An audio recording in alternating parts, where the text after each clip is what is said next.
Bonjour, aujourd'hui nous allons continuer nos exercices qu'on avait commencé. L'autre fois on avait fait un exercice qui me permet de faire la table de multiplication. Donc aujourd'hui c'est le nombre premier qu'on va faire. Donc on va créer une nouvelle fenêtre. Toujours on est sur le même projet, on avait créé un projet, donc inutile de créer un autre projet. Tous les exercices qu'on aura à faire, on peut le faire sur ce même projet là. Donc on clique simplement sur nouveau pour créer une nouvelle fenêtre.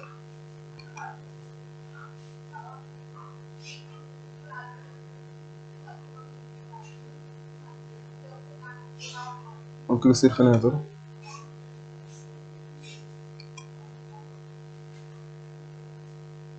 On prend une fenêtre qui est vide.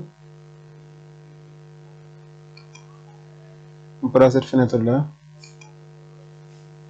On clique sur OK.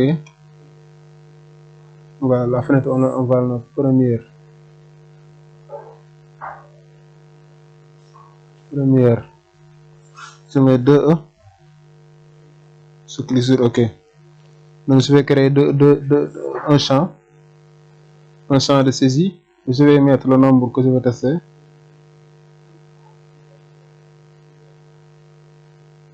Simplement un bouton qui me permet de tester les résultats. Le bouton, je peux le nommer même aussi. Le bouton, je nomme test. Donc je mets clic droit sur ce champ de saisie, la description de ce bouton. Clic droit sur ce champ. Description. Ici le type, je mets numérique, le type du champ. C'est un nombre que je veux calculer, un nombre entier, numérique, un nombre entier. Donc je clique sur OK. Je renomme même le nom de la variable. Je le nomme ici, il se nomme say N1, mais je vais le nommer say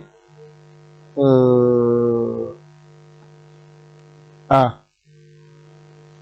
Je vais le nommer A. Appliquer OK. Donc je vais venir sur test, c'est là où je vais coder le code pour tester est-ce que le nombre est premier ou pas. Si je viens sur test, je viens sur code. Donc un nombre, pour calculer le nombre qui c'est le premier, donc j'ai besoin d'un boucle, j'ai besoin aussi d'un compteur qui permet de compter le nombre de diviseurs. Donc les nombres que j'ai besoin, je le déclare, j'ai besoin de I, virgule, l'autre compteur c'est le nom CPT. Je mets son des entiers. Voilà, ici je peux initialiser CPT à 0. CPT égale à 0. Donc, je vais parcourir un boucle. Donc, pour I allant, pour I égale, donc pour I égale 1, ici valeur initiale, pour I égale 1, valeur maximale égale, pour I égale 1 à C, A, à la valeur A,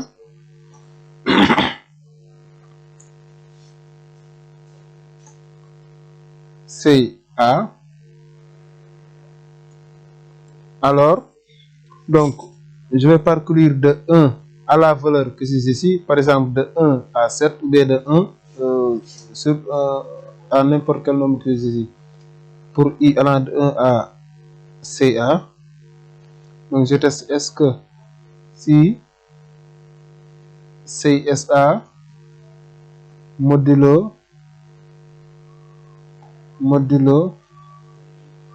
I est égal à 0. Donc pour I allant de 1 à par exemple 10, je vais prendre 10 modulo 1, est-ce qu'elle est égale à 0. Je vais connaître de 10 modulo de est-ce qu'elle est égale à 0. Continuer 10 modulo 3 égale à 0.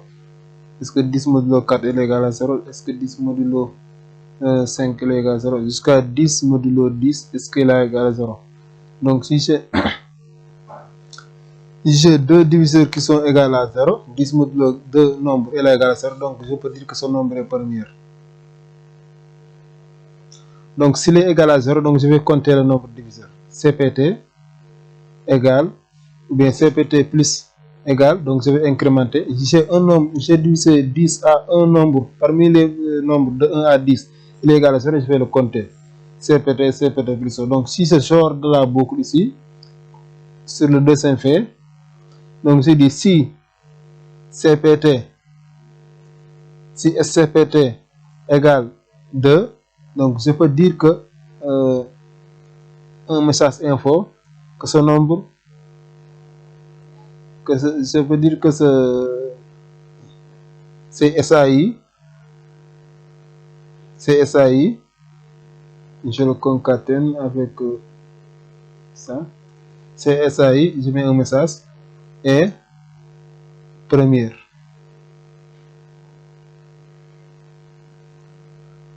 C'est SAI et première. Donc sinon, je peux dire que c'est SAI n'est pas première. Donc je copie cette info là. S'il n'est pas égal à 2, donc je peux dire que c'est SAI n'est pas première.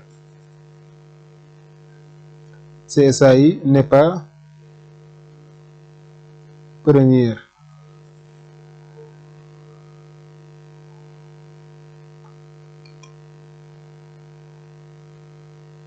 Donc, première, j'ai déclaré ICPT que j'ai besoin.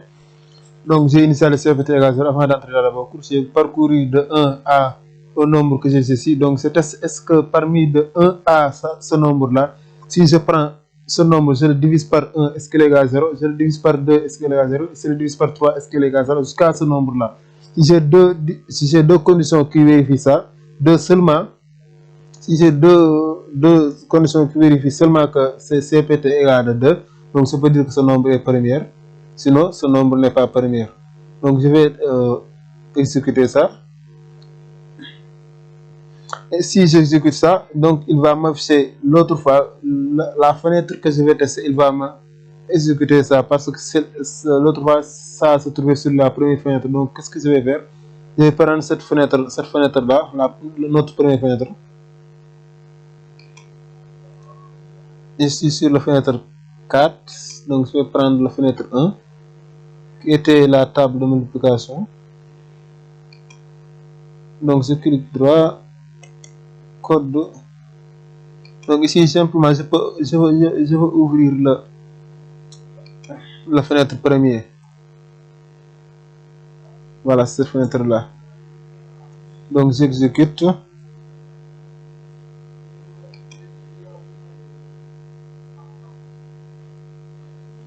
Donc je vais tester un nombre, je vais tester 10. Est-ce que 10 est première? Je vais tester. Il va me le dire ou pas. Il y a une erreur.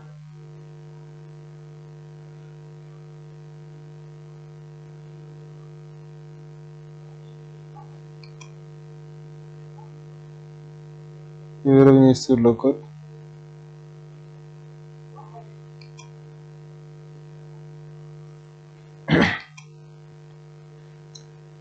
Sont des... Ok, j'ai mis ici sont des chaînes. Sont des entiers. Sont des entiers.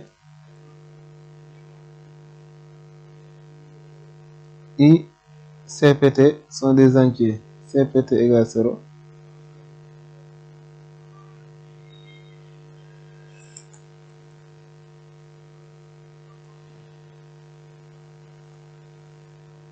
Sont des numériques.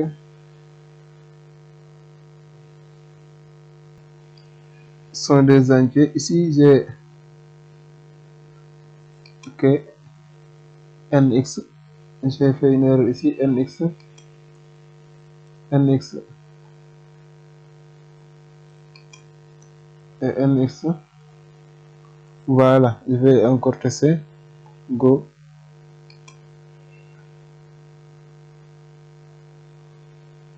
Je vais tester avec 10. Je clique sur test. 10 n'est pas un nombre premier. Donc je vais tester un autre nombre. On sait bien que je pense que 11 est un nombre premier. Je vais tester 11. 11 est premier. Donc je teste 5. 5 est premier. Je teste. Donc il faut que je clique sur ce bouton-là.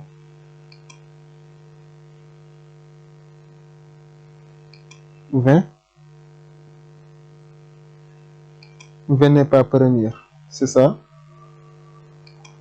Donc voici le code. I, CPT sont les entiers, CPT égale 0, je parcours la boucle, je teste est-ce qu'il y a un nombre premier entre, il y a un diviseur qui est égal à 0 entre SAI, entre 1 et SAI. Si oui, je le compte. Si je sors de la boucle, si c'est contre là est égal à 2, donc je dis que c'est premier. Si ce n'est pas le cas, ce n'est pas un nombre premier. Donc la prochaine fois, Inch'Allah.